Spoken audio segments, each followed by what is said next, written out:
ಸಂಕ್ಷಿಪ್ತ ಶ್ರೀ ಸಾಯಿ ಸಚ್ಚರಿತೆ 48ನೇ ಅಧ್ಯಾಯ. ಶ್ರೀ ಗುರುಭ್ಯೋ ನಮಃ. ಹೇಮಾಡ ಪಂತರು ಸದ್ಗುರುವಿನ ಲಕ್ಷಣಗಳನ್ನು ಈ ಅಧ್ಯಾಯದಲ್ಲಿ ವರ್ಣಿಸುತ್ತಾರೆ.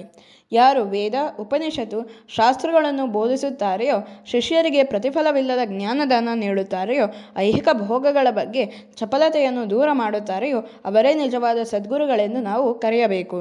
ತಾನು ಮೇಲು, ಶಿಷ್ಯನು ಕೀಳು ಎಂದು ಆತನು ತಿಳಿಯುವುದಿಲ್ಲ. ಅವರನ್ನು ಸ್ವತಃ ಮಕ್ಕಳಂತೆ ನೋಡಿಕೊಳ್ಳುತ್ತಾನೆ. ಶ್ರೀಮಂತರಾಗಲಿ ಬಡವರಾಗಲಿ ಎಲ್ಲರೂ ಆತನ ದೃಷ್ಟಿಯಲ್ಲಿ ಒಂದೇ ಆಗಿರುತ್ತಾರೆ. ಬಾಬಾ ಅವರಿಗೆ ಚಿಲುಮೆಯನ್ನು ಬಿಟ್ಟರೆ ಇನ್ಯಾವ ಸಂಗಾತಿಯೂ ಇರಲಿಲ್ಲ. ಅವರಿಗೆ ಸ್ನೇಹಿತರಾಗಲಿ ಸಂಸಾರವಾಗಲಿ ಬಂಧ ಬಳಗವಾಗಲಿ ಯಾರೂ ಇರಲಿಲ್ಲ.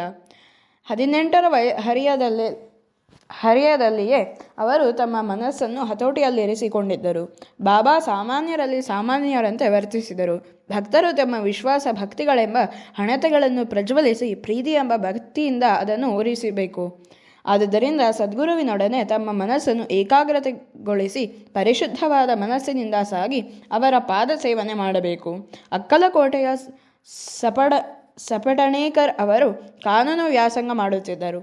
ಅವರು ತಮ್ಮ ಸಹಪಾಠಿಯಾದ ಶೇವಡೆ ಅವರನ್ನು ಭೇಟೆ ಮಾಡಿ ತಮ್ಮ ವ್ಯಾಸಂಗದ ಟಿಪ್ಪಣಿಗಳನ್ನು ಪರಸ್ಪರ ಹೋಲಿಸಿದರು.